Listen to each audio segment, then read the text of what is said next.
से team KYC के बारे में सोशल मीडिया पे कुछ प्रोपेगेंडा चल रहा है, जिसमें डॉक्टर बारी साहब है जिन्होंने केवाईसी शेल्टर होम भीमना के बारे में कुछ बताया। तो सबसे पहले ये प्रेस कॉन्फ्रेंस बुलाने का मकसद यही है कि मैं लोगों के सामने ये चीज़ क्लियर करूं, कश्मीर में केवाईसी के नाम पे खाली एक ऑर्गेनाइजेशन रजिस्टर नहीं है। सबसे पहले इस इनिशिएटिव को हमने कश्मीर में स्टार्ट किया, उसके बाद 3 से 4 ऑर्गेनाइजेशंस हमारे के बगैर जिन्होंने इस पर रजिस्ट्रेशन स्टार्ट की।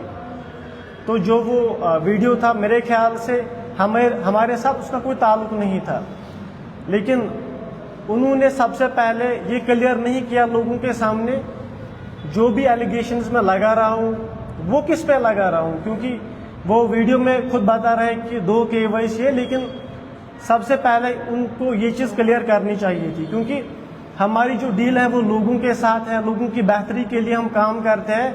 उनको चाहिए कि लोगों के सामने ये प्रूव करना कि जो भी एलिगेशंस उन्होंने लगाई है क्या वो सही है या गलत है, और लोगों को भी सोचना चाहिए इन चीज़ों के बारे में, क्योंकि जो काम हमने कश्मीर में स्टार्ट किया मेरे ख्याल से आज तक किसी ने कश्मीर की हिस्ट्री में ऐसा सेटअप नहीं लिया था।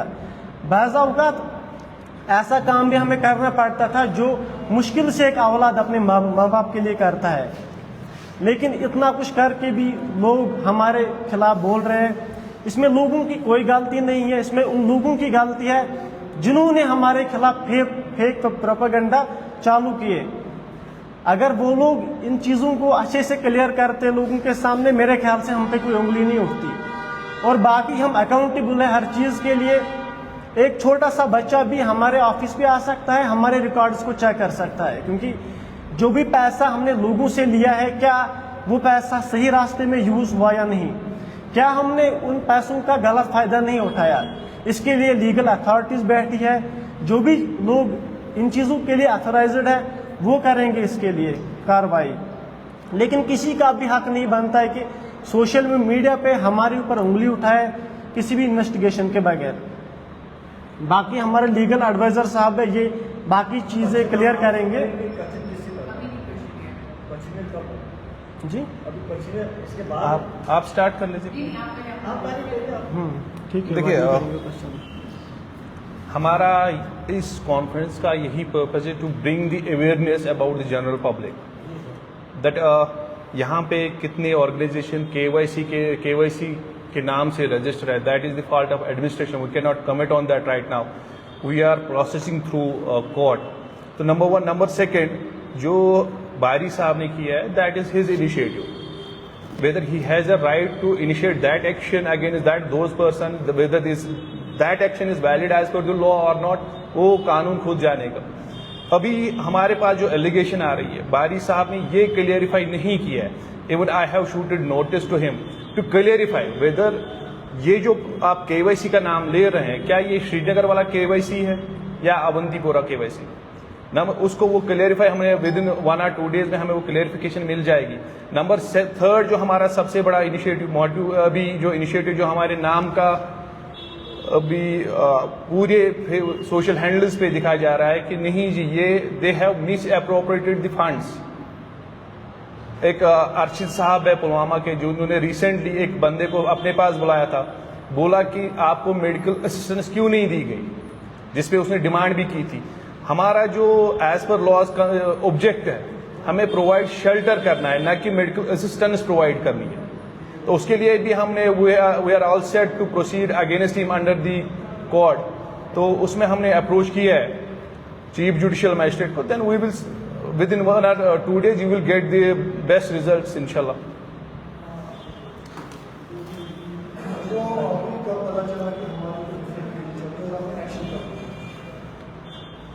तो जो ही सोशल मीडिया पे ये चीज़ें सामने आई तो उसके बाद दूसरे दिन ही हमने ये एक्शन लेना स्टार्ट किया।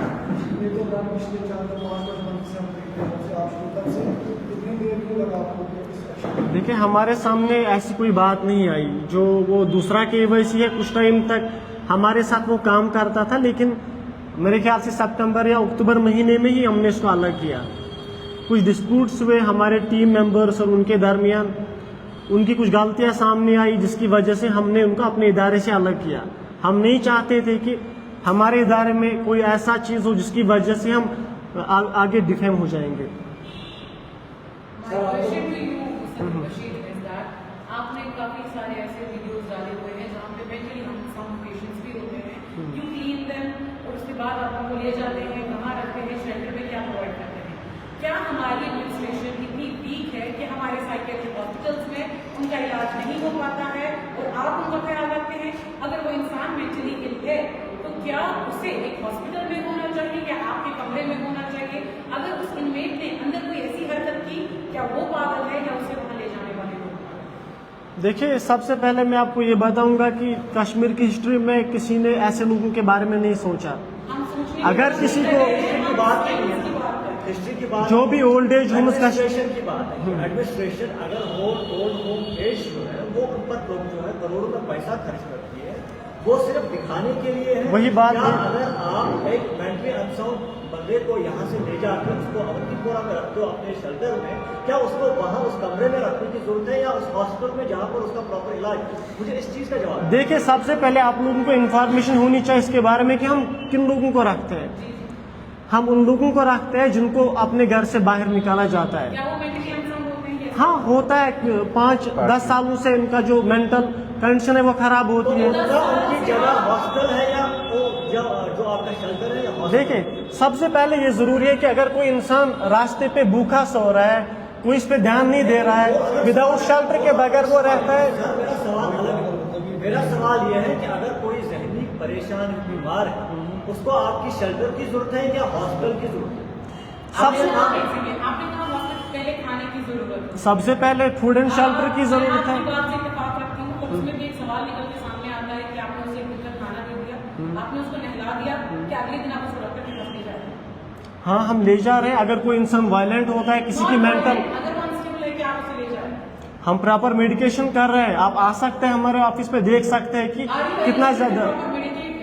बिल्कुल, हम करते हैं, अपने एंड से करते हैं। सबसे पहले बेसिक मेडिकेशन की जरूरत होती है इंसान को। टाइम लगता है रिकवर होने में। हम एक ही टाइम पे इतना कुछ नहीं करेंगे, धीरे धीरे हम ये चीजें करने की कोशिश करते हैं। काफी कम टाइम में ये शेल्टर होम हमने किया कश्मीर में, और काफी कम टाइम हुआ इसको। मेरे ख्याल से इतने रिजल्ट सामने नहीं होने चाहिए। एक मेरा सवाल आपसे है, बिल्कुल। अगर इतने ओल्ड एज होम यहाँ पर सरकार के द्वारा या एडमिनिस्ट्रेशन यहाँ पर कर रहा है, बिल्कुल। जो करोड़ों में पैसा खर्चा है, ठीक है, तो आप किसके कहाँ पर रजिस्टर्ड है? किस एंगल से आप अपने आप को रजिस्टर्ड बोल रहे हैं? क्योंकि आपने खुद कहा कि 4-5 लोग ऐसे भी हैं केवाईसी जो मेरे नाम से जो है पैसा हड़पते हैं, ठीक है, तो आप खुद को कहाँ पर रजिस्टर्ड करके रखे हैं और कहाँ पर आपके रजिस्टर? बिल्कुल, जब हमने इस इनिशिएटिव को स्टार्ट किया था उस टाइम हमारे पास कोई रजिस्ट्रेशन नहीं थी। हम उन लोगों की ग्रूमिंग करते थे जो रोड साइड पर पड़े हुए होते थे। बाकी हमारा कोई ऑब्जेक्टिव नहीं था। उनका जो हेल्थ हाइजीन है वो हम मेंटेन करने की कोशिश करते थे, ताकि जो बाकी लोग हैं वो उनकी वजह से इफेक्ट ना हो जाए। लेकिन लोगों की डिमांड पे हमने फिर शेल्टर होम खोला। उसके लिए हमने रजिस्ट्रेशन की है, एक इदारा हमने बनाया, एक ट्रस्ट बनाया। हमें सब रजिस्ट्रार के अंदर रजिस्ट्रेशन है और मिनिस्ट्री ऑफ कॉर्पोरेट अफेयर्स के अंदर है। सबसे पहले हमने एक इदारे को बनाने की कोशिश की, क्योंकि ऐसे इंडिविजुअल लेवल पर हम इतना कुछ नहीं कर सकते थे। इसके लिए फंड्स की ज़रूरत, इसके लिए बाकी चीज़ों की ज़रूरत थी। तो हमने लोगों से रिक्वेस्ट की, लोगों ने ही हमें सपोर्ट किया। जिस मुकाम पर हमें लोगों ने ही यहाँ पे पहुँचाया हमें। और अगर कोई भी कंसर्न होगा किसी का, वो बता सकता है। हर किसी का हक है, अगर किसी ने 1 भी रुपया डोनेट किया इसके लिए, उसका भी पूरा हक है। अगर किसी ने बिल्कुल भी नहीं किया, उसका भी हक है। और हमारे जो रिकॉर्ड्स है वो बिल्कुल ट्रांसपेरेंट है, कोई भी जान सकता है हमारे अकाउंट्स के बारे में। अगर कोई हमारे ऑफिस पे आ सकता है या हो सकता है कि काम कर सकते हैं एडमिनिस्ट्रेशन के साथ मिलकर आप ये काम कर सकते हैं। देखिए, ओल्ड एज होम से एडमिनिस्ट्रेशन ने जो बिल्कुल। बनाया है, उनको वहां पर शिफ्ट कर सकते हैं। बिल्कुल, मेडिकल पैसों की एक अच्छा सवाल आपने पूछा। बिल्कुल, एक अच्छा सवाल पूछा आपने। जो भी इन्वेटर्स हमारे शेल्टर होम में अभी है, उनमें से आप लोग देखेंगे 90 to 95% जो कि किसी भी आईडी के बगैर है। जो ओल्ड एज होम्स का प्रोविजन है उसमें उनका ये प्रोसीजर रहता है कि अगर कोई अपनी फैमिली मेंबर को ओल्ड एज होम लेता है, वो एक्सेप्ट करते हैं। अगर किसी शख्स को हमने रास्ते पे देखा, अगर हम उसको ओल्ड एज होम ले जाएंगे, वो बिल्कुल भी एक्सेप्ट नहीं करेंगे। सबसे पहले उनको कंसर्ट की जरूरत होती है और आईडी की जरूरत होती है।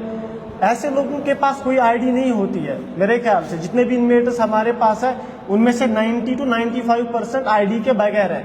इनका कोई रिकॉर्ड नहीं है। बिल्कुल बिल्कुल। तो इसका मतलब कि एडमिनिस्ट्रेशन यहाँ पर फेल है, क्योंकि उनके पास एडमिनिस्ट्रेशन के पास यहाँ पर CID के पास में उनका कोई रिकॉर्ड नहीं है। आपके कहने का वो मतलब देखिए, जो इंसान जिसका दिमागी तवाज़ुन खराब होता है, उसको उस बेचारे को पता नहीं होता है मैं किस दुनिया में जी रहा हूँ।